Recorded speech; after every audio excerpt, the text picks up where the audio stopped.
The Oregon Ducks have done a marvelous job in the last few years when it comes to the quarterback position, with guys like Justin Herbert, Bo Nix, and most recently Dillon Gabriel. The Ducks are becoming a premier spot for big-time quarterback talent, and on this team, they currently have 4 players who I think are really solid, and they have one of the most loaded quarterback rooms in the nation.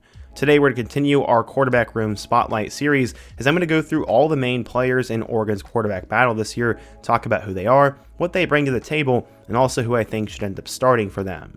But before we get started, if you're a big fan of college football, be sure to subscribe to the channel, leave a like if you want to support today's video, and let me know what player, team, topic, or situation I can cover next. Now let's go ahead and get started and talk about Oregon's 2025 quarterback room.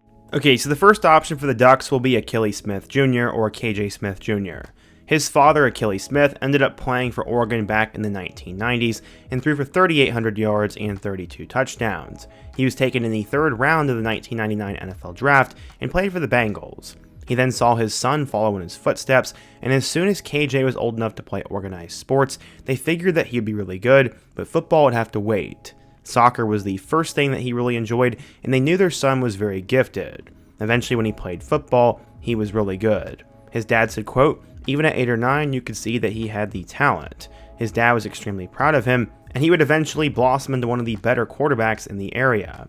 He also always loved Oregon, as they went on many family trips to Eugene, and for as long as he could remember, he wanted to go there. He said, quote, "With everything my dad accomplished there, and with as often as I've been there since I was a little kid, it has always felt like home, but it's even more than that. There's this little competition between me and him to see who could have the better career at Oregon, and I'm trying to make my legacy better than his. That's my goal." By the time KJ entered high school, he had his sights on being the next great Oregon quarterback in his household. He ended up going to Lincoln High School, and in 3 seasons as a high school starter, he completed 65% of his passes for 7,341 yards, 78 passing touchdowns, and 20 picks. He was also 6'5", so he was a bit taller than his dad. His coach said, quote, "One of the main things you notice, though, is his growth mentally. When you're the son of a former player, there are a lot of expectations, and that can be a lot of pressure, so that continued mental growth is going to be super important for him." Despite being a rising junior, he had offers from Oregon, Michigan, Florida, Washington, Colorado, and a handful of other schools. He ended up committing to the Oregon Ducks, and his dad said, quote, "At first I had some concerns about KJ going to Oregon because he'd always be in his father's shadow, and you want your children to step out on their own and have their own path." Yeah, it didn't matter though, as he'd end up committing there, and then he had 4 touchdown passes and a state championship victory over Pittsburgh High. A 24/7 Sports analyst said, quote, "Smith is a big quarterback who looks all of 6'5" and has a very live arm. He's still growing into his body, but can already make a lot of college-level throws, and it's exciting to envision where his game will be at in a few years." According to 24/7 Sports, Smith was a 4-star recruit, the number 15 quarterback, and the 201st best player in the class of 2025.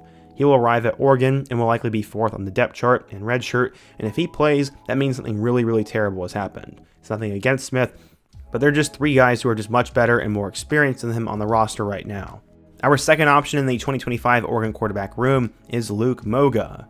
Going all the way back in time, Luke Moga never lacked confidence. He was as competitive as any high school athlete out there, and this is something he got from his parents. His dad played corner at the University of Kentucky, and his sister ended up playing soccer at the University of Arizona. Athletics ended up running in the Moga household, and eventually he would arrive at Sunny Slope High School in Arizona, and he combined blazing speed and a good arm. The guy had real potential, and Moga said, quote, "I started playing football my freshman year, so that's a huge attraction to how fast I learned and how quick I learned. I don't even like to say I have a ceiling because that's how high it is, and that's how high these coaches see it. They all just want to get me to their school so they can develop me and get me to that endless ceiling." Moga was 6'3" and would end up blowing up near the end of his sophomore season, and he passed for 2,300 yards and 26 touchdowns, and also ran for 500 more yards and 5 touchdowns. Eventually, he would start to get noticed by college programs, and Oregon offensive coordinator Will Stein said that Moga's athleticism is what sold them the most. Stein said, quote, "The first thing that stands out to you when you watch his film is his speed. He can really run, and that speed would be on full display throughout his high school career." He became one of the faster rising prospects in the 2024 recruiting cycle, and following his junior season, Arizona State, BYU, and multiple Mountain West programs would decide to offer him. He was rated as a 3-star recruit, and eventually became the top target for Will Stein and the Oregon Ducks. He ended up visiting multiple schools, which included Oregon, TCU, and Miami, and he chose the Ducks over the Canes, the Horned Frogs, BYU, Michigan State, and Arizona State. He did that over a total of 20 offers, and the Ducks were getting a good one. Why do you want to go there? He said, quote, "They have a great Arizona pipeline up there. Every time I've been up there, it's like family, and I'll get up there and compete, and from the times I've been there, it felt like a family environment, and someplace I can definitely transition quickly." Going into his final season, Moga had lofty goals, such as passing for 3,000 yards and running for 1,000 more, but his main goal was to lead Sunny Slope to the playoffs and make a deep run there. He ended up throwing for nearly 2,000 yards and 23 touchdowns, and also ran for 657 yards and 12 scores. According to 24/7 Sports, Moga was a 3-star recruit, the number 33 quarterback, and the 516th best player in the class of 2024. He was not your typical kind of player that Oregon signed, but he had a very high ceiling, was a good athlete, and was what Will Stein was looking for, so it did make sense. Ultimately, last season for Oregon, Moga would not get an opportunity to get on the field, as he would just redshirt and try to get better and be in the system. Sort of like Akili Smith Jr., if Moga for some reason sees the field this year, it means things have gone pretty bad, or he's that good. Honestly, I think he's a backup one more season, and he'll try to compete for the starting job in 2026, and if not, I think he'll transfer away. We now get to our main two options, and the first one is Austin Novosad. Coming out of Dripping Springs, Texas, Austin was one of the more interesting players in the class of 2023, as he went from an unknown 3-star to the fastest rising quarterback in that entire recruiting cycle. During his sophomore season, he was named the Texas Newcomer of the Year, throwing for 2,900 yards and 36 touchdowns, with just 6 picks. He eventually gained a ton of Power 5 offers and would decide to commit to Baylor. This was huge for the Baylor Bears, as the staff did not take a quarterback in 2022 after Zach Pyron decommitted. They needed to land a big name in 2023, and they identified him early, but just ultimately were not able to secure him in the long run. Novosad felt like the top target and main priority for them at Baylor, and they were the first school to offer him, plus he really liked Sean Bell and Dave Aranda. He said, quote, "The coaching staff was a huge reason, and the relationships I had with them and how I fit in their program and offense. I also like what Baylor can do for me when football is over." But unfortunately for Baylor, he'd end up blowing up.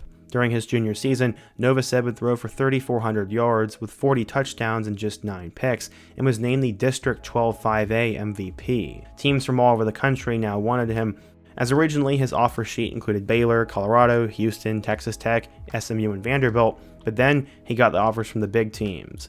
Ohio State, Texas A&M, Notre Dame, and Oregon all started to want him. Steve Wiltfong ended up saying, quote, "The Dripping Spring Star is going to be a major riser in our recruiting rankings as we update them. He's coming off an outstanding Elite 11 performance, and he's put on 15 pounds since his junior season, and he's just more powerful and more physically impressive than he was when you watch the tape. He had nearly 4,000 yards, and some of the big dogs have come calling, and it's not just Ohio State. Both of his parents went to Texas A&M, so some wondered if he'd end up flipping to the Aggies, but that would not happen. He eventually flipped to Oregon after Dante Moore would flip to UCLA. He became the face of the 2023 class at the quarterback spot for the Ducks, and during his senior season, his team went 12-2, and he had 39 touchdowns compared to just 5 picks. According to 24/7 Sports, Novosad was a 4-star recruit, the number 10 quarterback, and the 126th best player in the class of 2023. During his freshman season at Oregon, he appeared in 3 games, and in total would complete 9 of 11 passes for 52 total yards. After the season was over, Novosad all of a sudden became the longest tenured quarterback on the roster, as Ty Thompson would transfer, Bo Nix would go off to the NFL, and then both Dante Moore and Dillon Gabriel came in. Last season, he was obviously not going to see the field, as Gabriel was going to be option number 1, and Moore was probably going to be option number 2, but Novosad still ended up appearing in a couple of games, throwing 2 completions for a total of 7 yards. Pretty much everybody assumes that Dante Moore is going to be the starter this year, but after reading a ton and looking into the situation, it looks like Novosad has an outside shot of maybe winning that job. Many fans assume that it'll be Dante Moore, but Novosad didn't come to Oregon just to sit on the bench for 3 years and hold a clipboard. I'm sure he's going to be battling it out, and if Dante Moore struggles or gets hurt, Novosad's in great position, but for now, I still think Dante Moore is probably going to be the starter for the Ducks, and we're going to talk about him last. Our final option for the 2025 Oregon Ducks will be quarterback Dante Moore. Going back in time, he was born in East Cleveland, Ohio, but he'd ended up moving to Detroit when he was just 5 years old.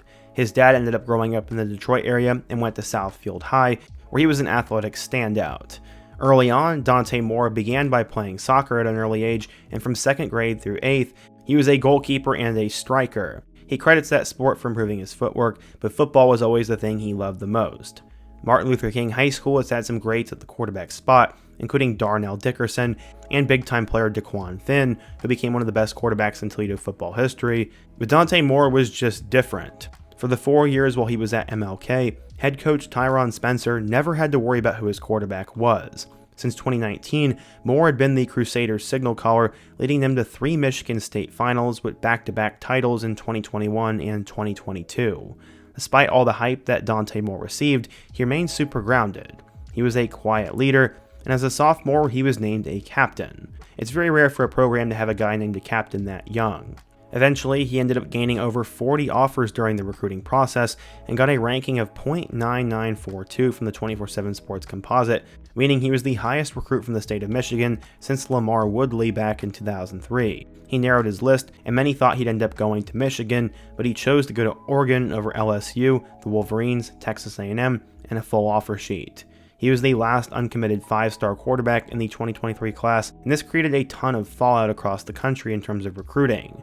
It was a death blow to Michigan, it seemed, as they were the first program to offer him when he was just in 8th grade. He's also trained by Michigan legend Devin Gardner, and they ended up losing CJ Carr, the grandson of Lloyd Carr, to Notre Dame.